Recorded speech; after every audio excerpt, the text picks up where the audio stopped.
Viens à la maison. Les clés pour une parentalité décomplexée. Viens à la maison, le premier podcast de la Maison Bleue. Ici, pas de filtre. On explorera tout ce que nous procure la parentalité et comment cela nous transforme et induit notre place dans la société. On vous livrera alors toutes les clés qui, selon nous, vous aideront à mieux appréhender tout cela à travers des conversations, des histoires inspirantes et des témoignages authentiques. Pour ne rien manquer, suivez-nous sur notre chaîne de podcast et nos réseaux sociaux. Ensemble, découvrons les clés pour une parentalité décomplexée. La Maison Bleue. Ça rentre dans la crèche.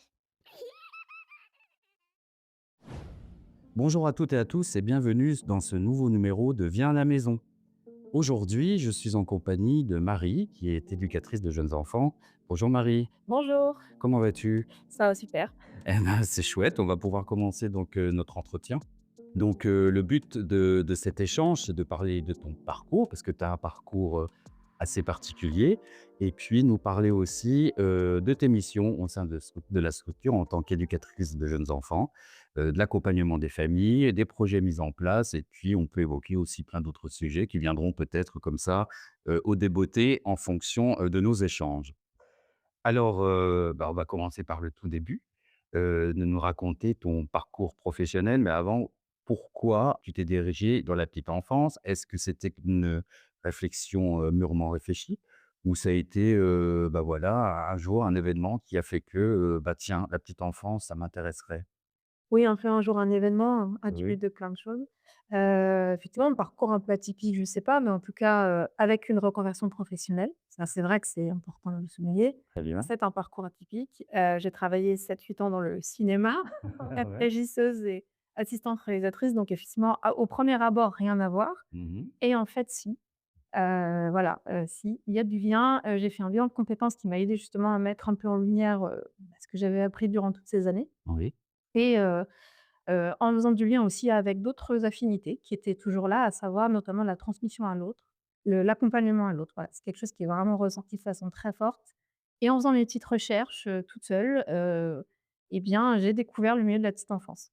Ça a vraiment été des recherches personnelles que j'ai faites et j'ai pu, alors de façon très pratico-pratique, voir aussi que dans une reconversion, il y a beaucoup d'aspects, hein, financiers, logistiques Mmh. et la formation d'auxiliaire puériculture, vraiment, était tout à fait accessible à ce moment-là dans ma vie, à tous ces niveaux Très bien. et me semblait, prometteuse en termes d'évolution Mmh. et c'est pourquoi j'ai fait le choix de passer ce diplôme que j'ai obtenu donc en une année et suite à ça, je suis rentrée dans ce milieu et à travers mes stages déjà durant mon année d'études, découvert, un milieu que je ne connaissais que parce que j'ai fait du babysitting il y a des OK. années, voilà, mais que j'ai trouvé absolument, fascinant et généreux et avec une perspective d'évolution très forte et très vite, sur ma troisième année de travail, ma direction m'a assez vite encouragée à passer une validation des acquis de l'expérience, donc une VAE d'éducatrice de jeunes enfants.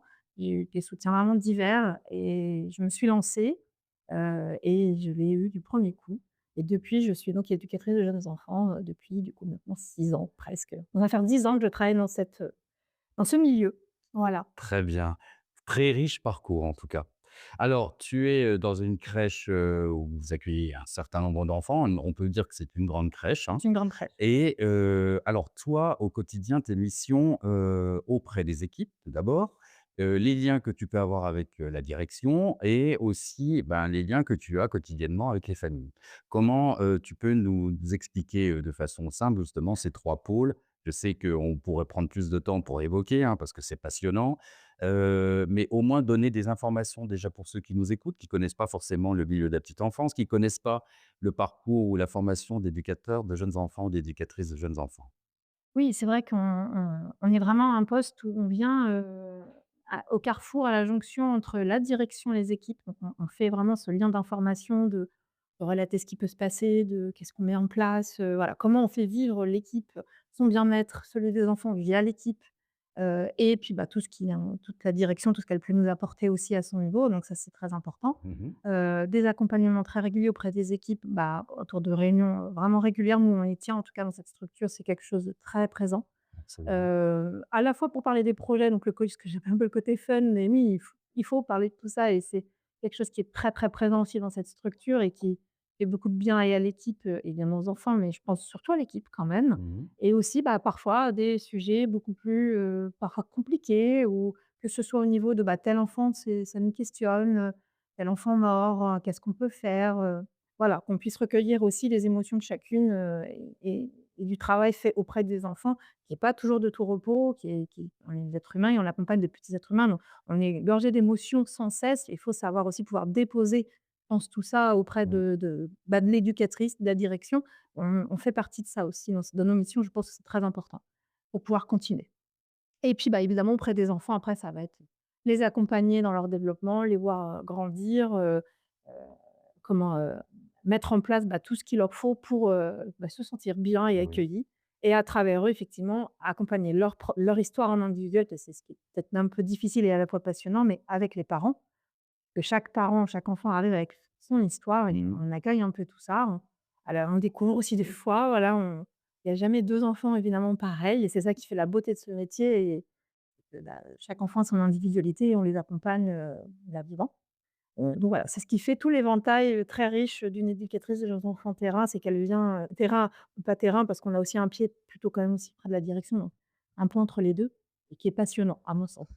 Tout à fait et bah, je voulais dire que l'accompagnement, justement individuel pour chaque enfant est très bien réfléchi au sein de la Maison Bleue grâce à des documents qui sont ultra importants sur leur suivi du développement. On en a déjà parlé, dans d'autres podcasts et puis, bah, c'est la pédagogie qui est quand même unique, Bien sûr. avec les fameuses clés dont j'ai souvent, parlé et notamment la clé des parents qui est une clé essentielle elle fait le lien avec les autres clés qui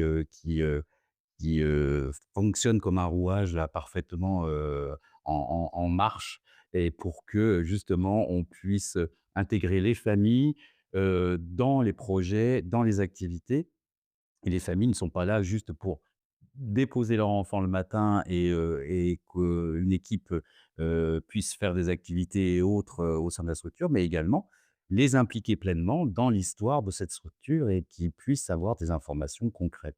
Alors, Marie, je voulais te poser la question, toi, auprès des familles, concrètement, qu'est-ce que vous avez mis en place? Qu'est-ce que vous mettez en place? Parce que je sais que c'est une structure qui offre des projets très innovants Oui.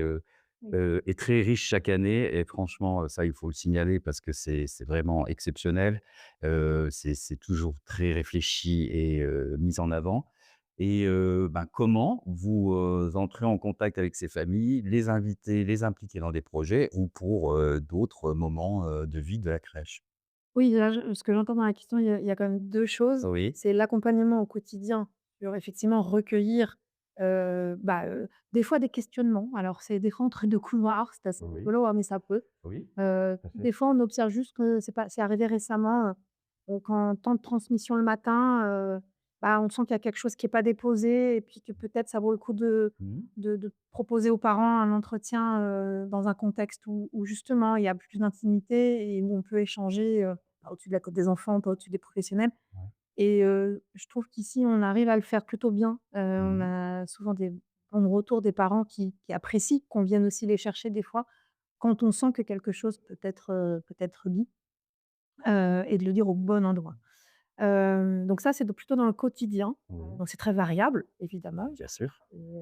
Après effectivement vis-à-vis du projet d'éveil culturel et artistique, alors ça, c'est vrai que dans cette crèche, on y met un grand pied d'honneur, c'est vraiment quelque chose qui vit de façon assez incroyable.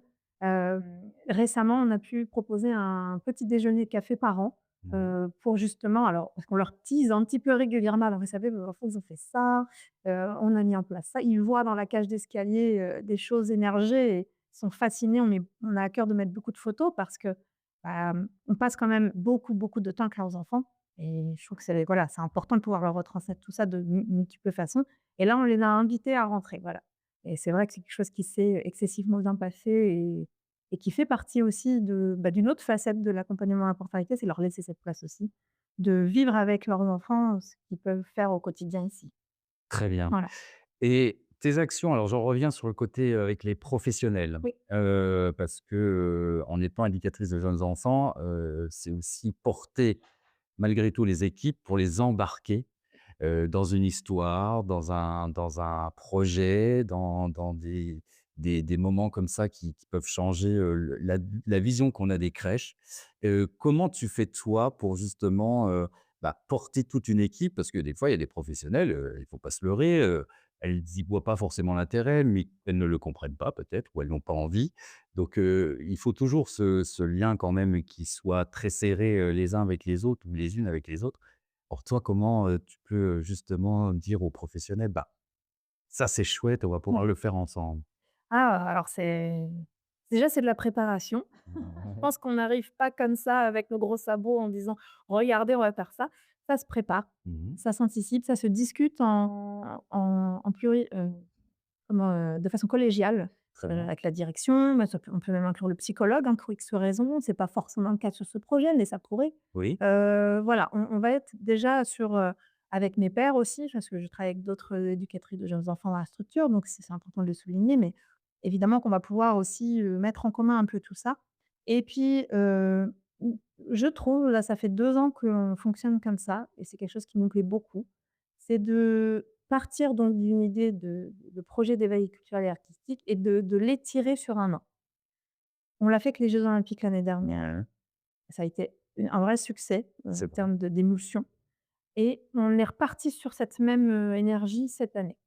Heu, les journées pédagogiques nous ont évidemment, beaucoup aidés à pouvoir poser le décor Mmh. et les inclure dans ces moments-là. C'est-à-dire pas d'enfants, pas de réunions qui durent voilà. Non, on a le temps. On a le temps de s'immerger dans le projet, d'essayer de le comprendre, de voir tout ce que ça va toucher et effectivement de mettre l'accent, ça c'est quelque chose qui est important pour nous, mais l'accent sur la curiosité, les rendre curieuses et assumer qu'on peut apprendre des choses. Vraiment au niveau d'adultes, enfin, on parle même pas des enfants, mais juste, comment ça marche, comment on fait et à partir de là, on a eu l'impression que ça a galvanisé beaucoup les équipes, Oui. qu'on a pu, travailler ça tout au long de l'année. Pour autant pour autant, on sait aussi que, il y a des moments de creux d'énergie dans l'année, on est plus ou moins fatigué, peut y avoir des choses plus préoccupantes qui viennent de l'extérieur, de l'intérieur, peu importe. Mais oui, bien sûr qu'il faut maintenir, un peu porter plus ou moins à bout de bras. Mais ça, c'est pas moi toute seule, effectivement, c'est, Bien sûr. des réunions, encore une fois, c'est, voilà, tout ce travail-là et beaucoup d'anticipation. Je pense que ce qui fait le succès de tout ça et qui fait qu'elles se sentent tout le temps portées, c'est qu'elles perçoivent qu'on les quand même on les porte, c'est vrai, mais avec quelque chose de réfléchi, adapté, où on leur impose pas. On essaie au contraire de dire: «Bah, là, qu'est-ce qu'on pourrait faire?» et cetera. Leur laisser une part évidemment de réflexion dans tout ça et de même personnifier, Mmh. heu mais tout en ayant quand même quelques coups d'avance. J'aime pas trop l'expression, mais quand même. Oui. C'est vrai qu'il c'est pas de la stratégie, c'est juste bah oui, sinon même on ne sait pas où on va pas pouvoir les porter. Donc Ça peut être angoissant par ça la peut suite. être angoissant, Ouais. absolument. Mais là, ça ne l'est pas. En tout cas, on s'y efforce et je pense que c'est ce qui fait encore une fois cette année le succès de ce projet, oui. Et puis j'ajouterais la communication, Et parce que la communication, elle est essentielle. Si on communique pas, à chaque fois sur un point d'étape, sur, revoir les choses, revoir peut-être le projet par rapport au départ, peut-être qu'il a changé. C'est important de communiquer à l'ensemble pour qu'elle ne soit pas perdue justement, ces professionnels. Et j'ajouterais aussi que les professionnels, c'est pas parce qu'on est éducatrice de jeunes enfants qu'on porte forcément qu'on a l'idée de plein de projets. heureusement. Tous les heureusement, mais ça, c'est important de leur signifier. C'est que les auxiliaires puériculture, CAP petite enfance, même des professionnels qui sont agents de service, cuisiniers, peuvent apporter aussi, leur pierre à l'édifice parce qu'ils ont aussi envie peut-être de faire partager des projets Ouais. et de les travailler. Donc c'est vraiment une place pour tout le monde dans ce domaine au niveau, des projets. Tout à fait, j'ajouterais que ça en surprend même certaines qui disent: «Ah mais j'ai une idée», puis qui partent sur un truc, Oui. qui ont besoin d'être soutenues, hein, on le voit, mais super. Moi, je dis cette petite graine plantée par cette pro vis-à-vis de ce qu'on a lancé sur un grand jardin, bah, la petite graine, on va la faire pousser ensemble et réellement, là, on a une professionnelle qui est partie sur un truc de dingue, et on l'a porté et là, ça continue à vivre en transversal, mais toujours dans le projet. Donc moi, ça, j'encourage évidemment, je dis: «Oui, allons-y». Bah, tu as complètement raison Voilà. parce que c'est grâce à ça que vivent les structures, d'accueil de petite enfance. C'est pas juste évidemment, les activités quotidiennes sont importantes, Elles le sont, mais bien il sûr. faut des fils rouges comme ça dans l'année, un ou plusieurs, qui permettent un peu de sortir, justement, du quotidien.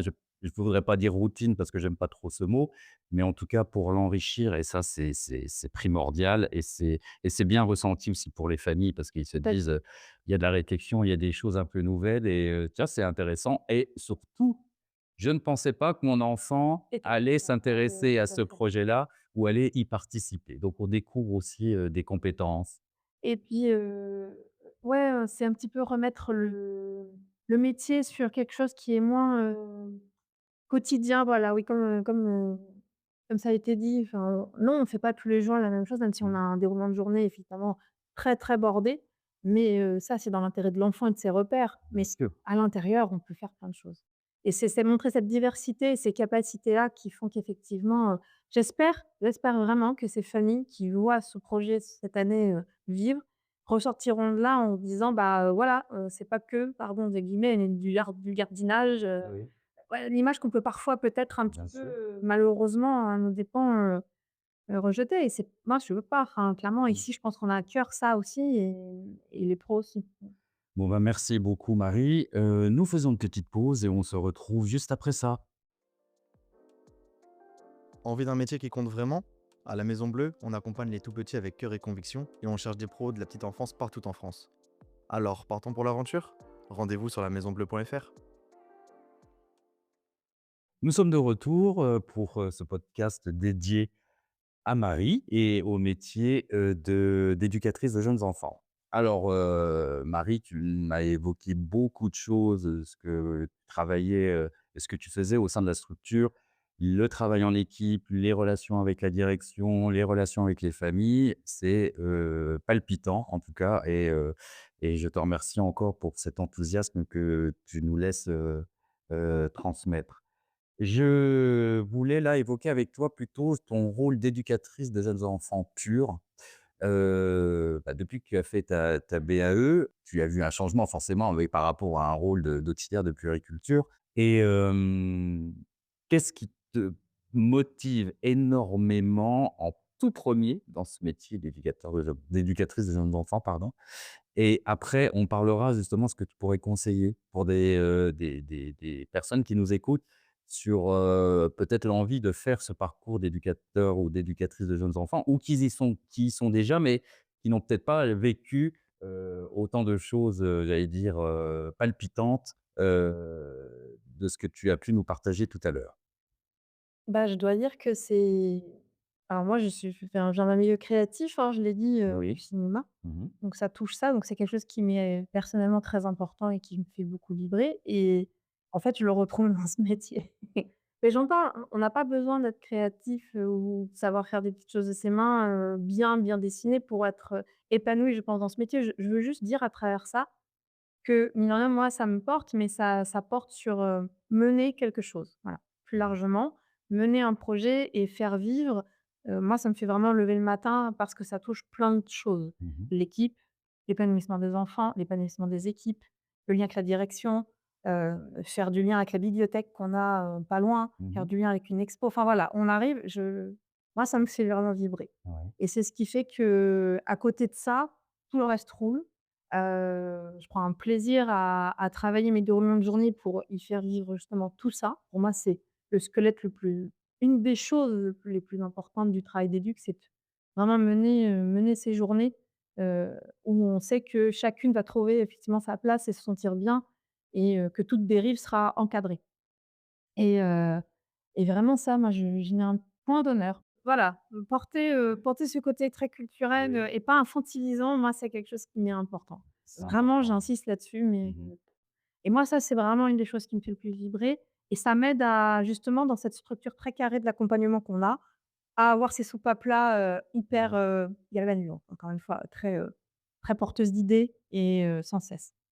Voilà, moi, en tout cas, en tant qu'éduc, c'est là-dedans que je prends vraiment beaucoup de plaisir, en dehors de mon travail, vraiment, carré.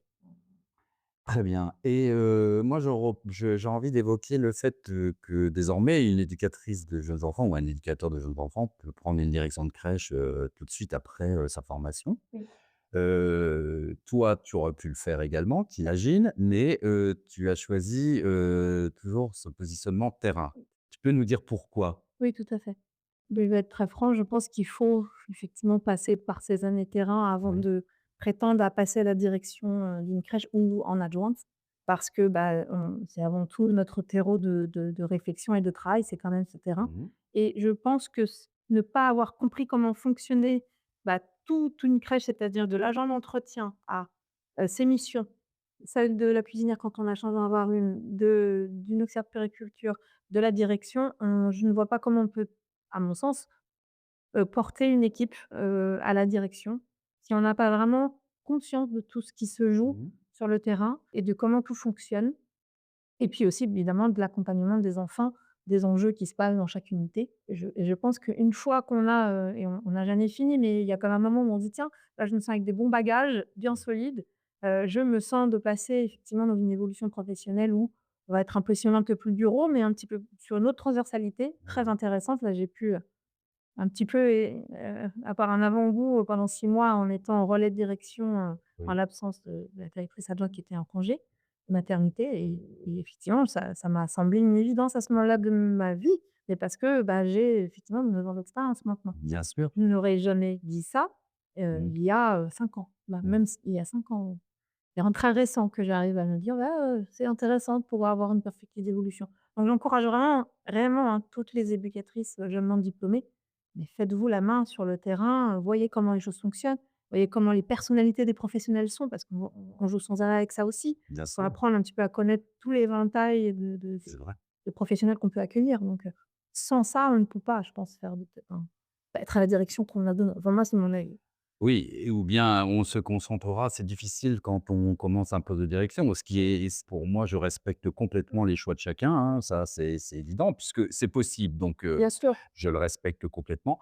Après, on n'a pas, comme tu disais, la même vision des choses. Évidemment, une direction, c'est un travail colossal aussi avec ses Oui. priorités et ben, il faut faire des fois des priorités justement et de les mettre en avant et de se dire: «Ben, là, je peux pas trop m'occuper, de cette partie, terrain» et je pense quand même que certains d'entre eux ont quand même ce besoin de contact terrain aussi et malheureusement, ce métier de direction, bah, est très prenant. Donc c'est quelque chose à réfléchir, c'est jamais perdu. Il y a toujours des formations au sein de la Maison Bleue, même si on est direction de crèche, en étant éducateur de jeunes enfants, on peut faire d'autres formations qui touchent le côté, éducatif justement pour s'approprier des choses et il y a plein de façons de voir les choses, mais c'est de l'accompagnement là aussi par la suite, auprès de ces directions pour, les aider à justement juguler ces parties, ces différents, missions qu'il peut avoir. C'est pas forcément évident, mais ça peut se faire au fil du temps. Très bien, donc ben, merci déjà pour, nous expliquer, tout ça Marie et alors déjà ta carrière qui est déjà assez significative au niveau, petite enfance. Je souhaitais savoir si tu avais une petite anecdote à nous faire partager, qui t'a, touché, fait rire, auprès, d'enfants dont tu t'occupes? Oui, il y en a sûrement beaucoup. Ah ouais? Non, bah, là, on se étant un peu focalisé sur, le projet de cette année, Mmh. j'accompagnais un petit garçon, qui, alors avait une certaine appréhension à rentrer donc dans notre salle immersive. Donc on a une pièce dédiée à notre projet, qui peut être assez impressionnante aussi, parce qu'elle est donc toute tapissée de papier blanc et des gommettes qui sont posées, régulièrement par les enfants. Mmh. Il s'y passe quelque chose de très particulier dans cette salle, hein, c'est Ouais. objectif. Et ce petit garçon, semblait toujours perdu. Alors pas à réclamer quoi que ce soit, mais perdu quand il venait en groupe. Et donc je m'étais dit: «Bah, je vais prendre des temps individuels avec lui pour justement essayer de voir, de quelle manière il peut s'imprégner de cette salle, d'abord seul, puis retourner en groupe, plus facilement». Et il y a pris beaucoup, beaucoup de plaisir, moi aussi à l'observer. Et puis il y a eu ce vraiment moment de grâce, j'appelle ça comme ça. Oui. Mais il s'aperçoit que certaines gommettes qui sont assez larges, assez grandes, hein, en diamètre, heu, les argentées, bah, sont comme des petits miroirs. Oui. Et à un moment, nos regards se croisent, je le prenais un petit peu en photo pour avoir une trace. Et en fait, il dans la gommette, il tourne son regard, il me regarde et c'est de et il y a un moment où on se regarde comme ça à travers cette gommette et il se passe vraiment quelque chose. Alors ça paraît, voilà, un peu léger de dire ça comme ça, mais vraiment, on est ressortis de là tous les 2. C'était un beau moment. Un beau moment de partage de regards, de voilà, c'est ça aussi, pas besoin de mots, avec les enfants souvent, ouais, par le geste, par le corps, par un regard, il se passe beaucoup de choses et là, là, c'était le cas. Voilà.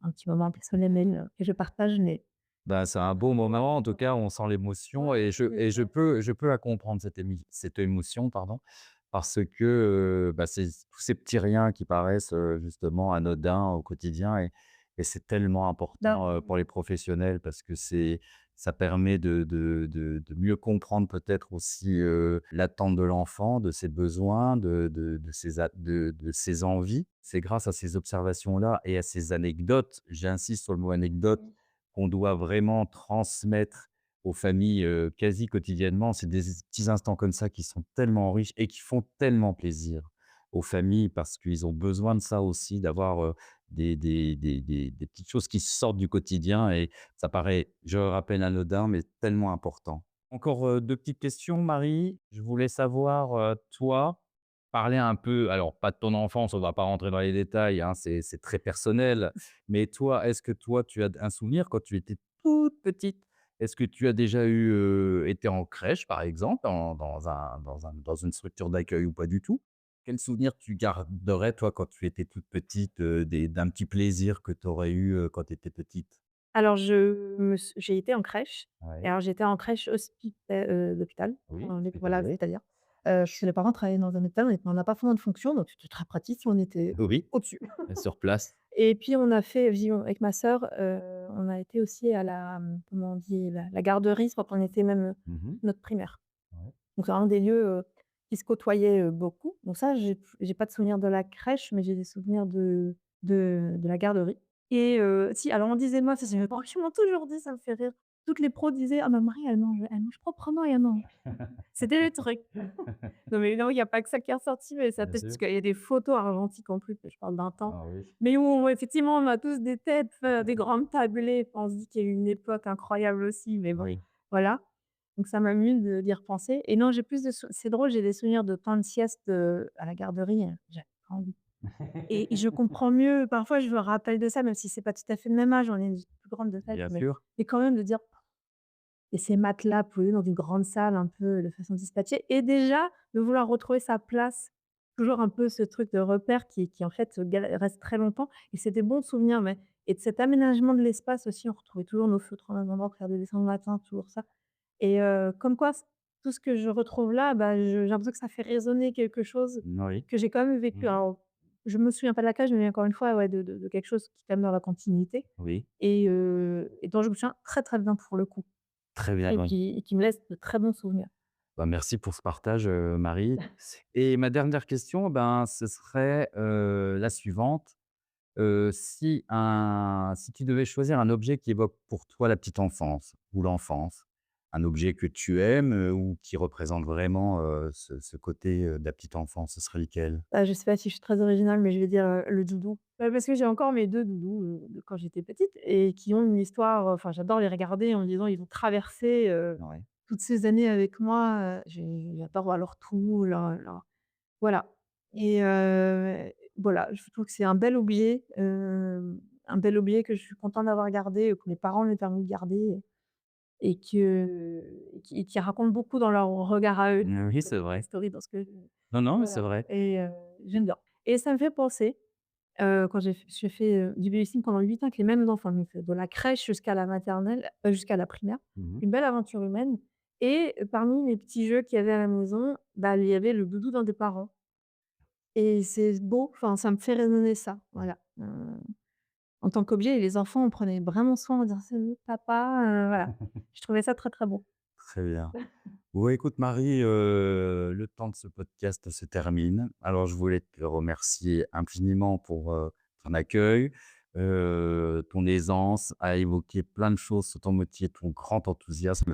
C'est très touchant et ça fait résonance, pour moi en tant que présentateur, mais aussi pour les personnes qui écouteront, ce podcast.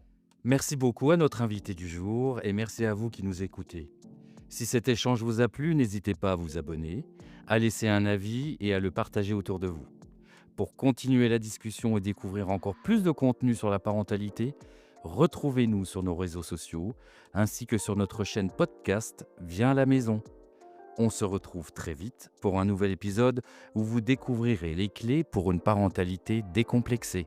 D'ici là, prenez soin de vous.